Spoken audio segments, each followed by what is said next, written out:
변호사님, 학교 폭력이 일어났다 하면 뭘 어떻게 해야 하는지 쉽게 다 가르쳐 주세요. 저도 자녀가 있는데요. 지금부터 제 자녀가 피해를 당했다고 생각하고 답변을 드려보도록 하겠습니다.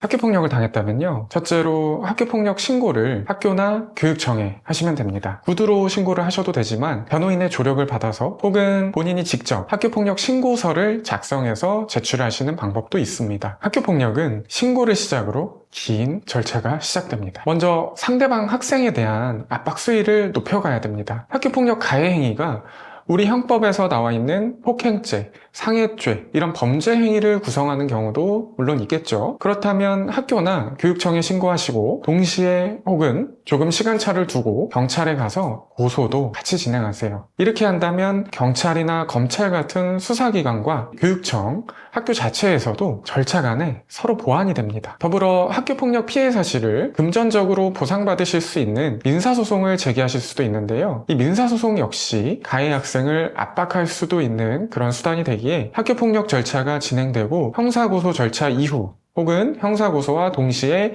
민사소송도 제기하시면 좋습니다. 즉, 학교폭력 신고서 제출, 그리고 형사상 경찰서에 고소, 민사소송까지 동시에 진행하면서 이 가해 학생에 대한 압박을 시작하셔야 됩니다. 한편 학교폭력 절차는 학교장 자체 해결이라는 특수한 절차가 있습니다. 몇 가지 요건을 만족시키고 당사자들이 다 동의할 경우에는 이 학교 내에서만 자체적으로 학교폭력 사건을 해결하는, 마무리하는 절차인데요. 의외로 피해 학생들의 경우에 깊은 고민을 하기도 전에 학교장 자체 해결에 동의를 해줘버린 다음에 그 다음에 후회하시는 그런 경우들이 많습니다. 그래서 선뜻 동의하지 마시고 반드시 저 같은 전문가하고 어떤 권리를 가지고 계신지 상담을 받아보시고 난 다음에 충분한 고민을 하시고 나서 이 자체 해결 여부를 결정하시는 것을 추천드립니다. 그럼 학교 폭력 사건을 가장 효율적이고 빨리 끝낼 수 있는 방법은 뭐가 있을까요? 가장 빨리 끝낼 수 있는 방법을 물어보셨으니까 이거는 가해 학생 입장에서 답변을 드려보겠습니다. 학교폭력에서는 반의사불벌죄라는 그런 개념이 없습니다. 예를 들어 피해자가 용서해주면 죄가 되지 않는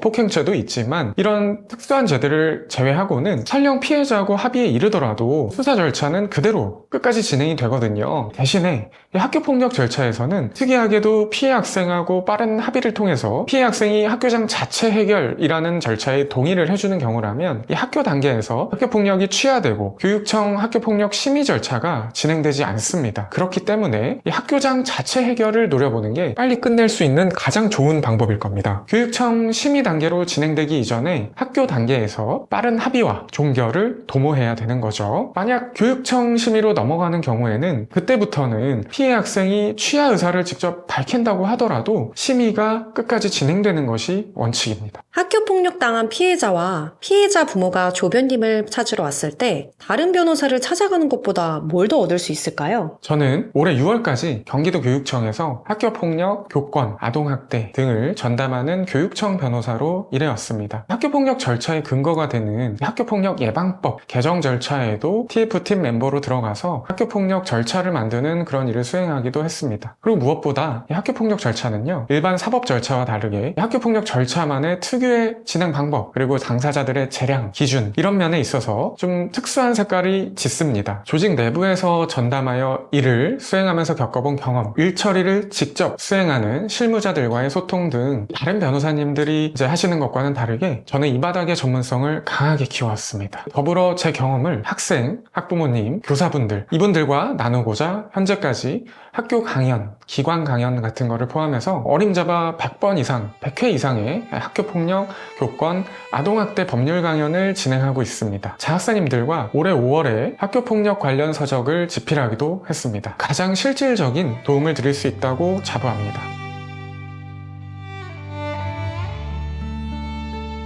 학교라는 사회의 구성원들은 다 같이 미숙합니다. 예를 들어 집단 폭행 같은 경우에 5명이 1명을 때리면 가해 학생들은 본인들 책임이 5분의 1로 감경이 되는 줄 알아요. 학교 안에서도 엄연히 지켜야 되는 룰이 있다는 것을 좀 알려주기 위해서 그 룰을 어겼을 때는 어른들이 과감하게 개입하실 줄도 알아야 됩니다. 혹시 이 영상을 부모님의 입장에서 보고 계신 분들이 계실까요? 피해 당사자 학생을 지지하고 도와줄 수 있는 가족과 바로 저 같은 변호사, 즉 우리 편이 있다는 거를 반드시 상기시켜 주세요. 절대 너 혼자만의 외로운 이야기가 아니라고, 너를 혼잣말하게 두지 않겠다고 그 아이를 좀 안아주세요. 가장 가까운 사람들이 마음을 들여다보지도 않고 만져주지도 못했으면서 학교, 교육청, 경찰이 있는데 너 왜 신고도 안 하고 그렇게 혼자 버티고 있냐, 이런 말씀을 좀 하지 않으셨으면 좋겠습니다. 위로받지 못한 아이에게 제도, 수사기관 이런 것들은 늘 낯설고 멀게만 느껴진답니다. 이 한 아이의 목소리를 혼잣말로 만들지 않겠다는 마음으로 늘 학교폭력에 관한 전문성을 강하게 키워오고 있습니다. 혼잣말 하지 마세요. 제가 듣고 있습니다. 고민은 제가 하겠습니다. 핸드폰 들고 번호를 누르는 결정만 내려주시기 바랍니다.